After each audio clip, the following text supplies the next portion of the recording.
નમસ્કાર દર્શક મિત્રો, તાપી જિલ્લાની સૌથી વધુ લોકચાહના મેળવતી સમયક્રાંતિ ન્યૂઝ બુલેટિનમાં વિગતવાર સમાચારો નિહાળો। વ્યારા પોલીસ મથક ખાતે મા કામાલ ફાઉન્ડેશનના સંચાલક વિરુદ્ધ ફરિયાદ નોંધાઈ। વ્યારા તાલુકાના મગરકુઈ ખાતે આવેલ મા કામાલ ફાઉન્ડેશનમાં અભ્યાસ કરતી વિદ્યાર્થીનીઓ દ્વારા ફરિયાદ અપાઈ છે, જેમાં સંચાલક ડૉક્ટર અનિલ કેસર ગોહિલ વિરુદ્ધ વ્યારા પોલીસે ઠગાઈનો ગુનો દાખલ કર્યો છે, જેમાં સંચાલકે અલગ અલગ ફી પેટે 1,80,000 રૂપિયા ફરિયાદી તેમજ સાહેદો પાસે લઈ ઠગાઈ કરી અલગ અલગ પ્રમાણપત્રો જમા લઈ ઠગાઈ કરતા પોલીસે ગુનો દાખલ કરી કાર્યવાહી હાથ ધરી છે, જે માહિતી બુધવારના રોજ 2 કલાકે મળી હતી। ડોલવણ તાલુકાના બામણામાળ દૂર ગામે ખેતરમાંથી સબમર્સિબલની ચોરી થતાં ફરિયાદ નોંધાઈ। તાપી જિલ્લાના ડોલવણ તાલુકાના ઘાણી ગામના ખેડૂત જિગ્નેશ ગામેજ જેઓનો ખેતર બામણામાળ દૂર ગામે હોય, જ્યાંથી સબમર્સિબલ 3 ફેઝ મોટરની ચોરી થતાં ફરિયાદ અરજી ડોલવણ પોલીસ મથકે આપવામાં આવતા કાર્યવાહી હાથ ધરાઈ છે, જે માહિતી 12 કલાકે મળી હતી। વ્યારા પોલીસ મથકે બારડોલીના 2 ઇસમો વિરુદ્ધ વ્યાજે આપેલ નાણાં વસૂલવા બાબતે ધમકી આપતા ફરિયાદ નોંધાઈ। તાપી જિલ્લાના વ્યારા શહેરમાં રહેતા અને ફરસાણનો વ્યવસાય કરતા ફરિયાદી વક્તારામ ઉર્ફે વિનોદ ચૌધરી મૂળ રહે રાજસ્થાન નાઓએ બારડોલીના શાસ્ત્રી રોડ પર આવેલ સંસ્કૃતિ સોસાયટીમાં રહેતા રાજુભાઈ માંગીલાલ શાહ અને માંગીલાલ હસ્તીમલ શાહ જેઓ દ્વારા કોઈપણ રજિસ્ટ્રેશન વગર વ્યાજે ધંધો કરતા હોય, જેઓ પાસે 50 લાખ વ્યાજે લીધા હતા, જેઓને અત્યાર સુધી 92,25,000 ચૂકવી દીધા હોય, તેમ છતાં 50 લાખની માંગણી કરી પઠાણી ઉઘરાણી કરી ફરિયાદીને સતામણી કરતા વ્યારા પોલીસે ગુનો દાખલ કરી કાર્યવાહી હાથ ધરી છે, જે માહિતી બુધવારના રોજ 4 કલાકે મળી હતી। કુકરમુંડા તાલુકાના પીસાવર ગામના બસ સ્ટેશન નજીકથી એલસીબી પોલીસે ટ્રકમાં લઈ જવાતો વિદેશી દારૂ ઝડપી લીધો।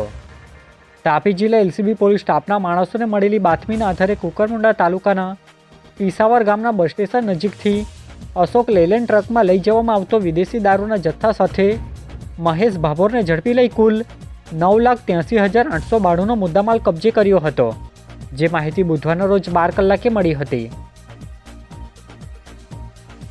વાલોડ તાલુકાના મોરદેવી ગામેથી 8 ફૂટ લાંબા અજગરનું રેસ્ક્યુ કરાયું। તાપી જિલ્લાના વાલોડ તાલુકાના મોરદેવી ગામના મનીષ ચૌધરીના ખેતરમાં અજગર નજરે પડ્યો હતો, જેની જાણ ઇમરાન વેદ અને બંટી ગામિતને કરવામાં આવતા તાત્કાલિક જઈ અજગરનું રેસ્ક્યુ કરવામાં આવ્યું હતું, જે અજગર 8 ફૂટ લાંબો હોય, જેને વન વિભાગના માર્ગદર્શન હેઠળ ઊંડાણના જંગલ વિસ્તારમાં મુક્ત કરવાની તજવીજ બુધવારના રોજ 11 કલાકે કરાઈ હતી। સોંગઢ તાલુકાના પાથરડા ગામેથી ઘરના આંગણામાં પાર્ક કરેલ મોટરસાયકલની ચોરી થતાં ફરિયાદ નોંધાઈ।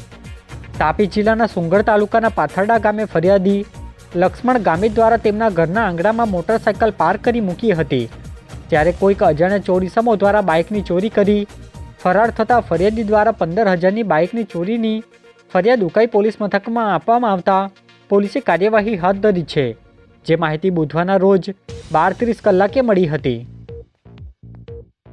સોંગઢ તાલુકાના હિંદલા ગામની સીમમાંથી સ્ટેટ મોનિટરિંગ સેલે વિદેશી દારૂ સાથે 2 ઇસમોને ઝડપી લીધા।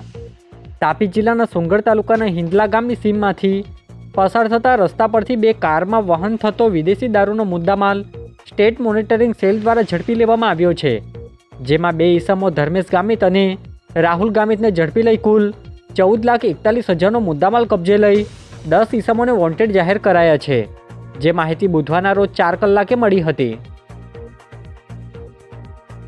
કુકરમુંડા તાલુકાના ફુલવાડી રોડ નજીક મોબાઈલ ટાવરમાંથી બેટરી ચોરી કરનાર ઝડપાયો। તાપી જિલ્લાના કુકરમુંડા તાલુકાના ફુલવાડી રોડ નજીક આવેલ મોબાઈલ ટાવરમાંથી બેટરીની ચોરી થઈ હતી, જેમાં ટાવરના ટેકનિશિયન અનિલ પટેલની કડક પૂછપરછ કરતા તેઓ દ્વારા બેટરી ચોરી કરી વેચી દેવામાં આવી હોવાની માહિતી પ્રાપ્ત થતાં પોલીસે અનિલ પટેલની અટક કરી 18,500 રૂપિયા રિકવર કરી કાયદેસરની કાર્યવાહી હાથ ધરી છે, જે માહિતી બુધવારના રોજ 1 કલાકે મળી હતી। સોંગઢ ઉકાઈ રોડ પર ટ્રક પલટી ખાઈ જતાં ટ્રાફિક જામ થયો, સદનસીબે જાનહાનિ ટળી। સોંગઢ ઉકાઈ રોડ પર આવેલ સીપીએમ કંપની ખાતે માલ ભરીને આવેલ ટ્રક ટર્ન મારતા સમયે પલટી ખાઈ ગઈ હતી, જેને થોડા સમય માટે ટ્રાફિક જામ થયો હતો। બનાવને પગલે પોલીસના જીઆરડીના જવાનો દ્વારા રસ્તો ખુલ્લો કરવાની કામગીરી હાથ ધરી હતી, જે અંગેની માહિતી 5 કલાકે પ્રાપ્ત થઈ હતી। આજે બુલેટિનમાં બસ આટલું જ, અને સમય ક્રાંતિ ન્યૂઝ ચેનલને લાઇક, શેર, કોમેન્ટ્સ અને સબસ્ક્રાઇબ અવશ્ય કરી લેશો, જેથી કરી તમને તાપી જિલ્લાના સમાચારોની અપડેટ મળતી રહે અને મને રજા આપશો. આભાર. જય હિન્દ, જય ભારત.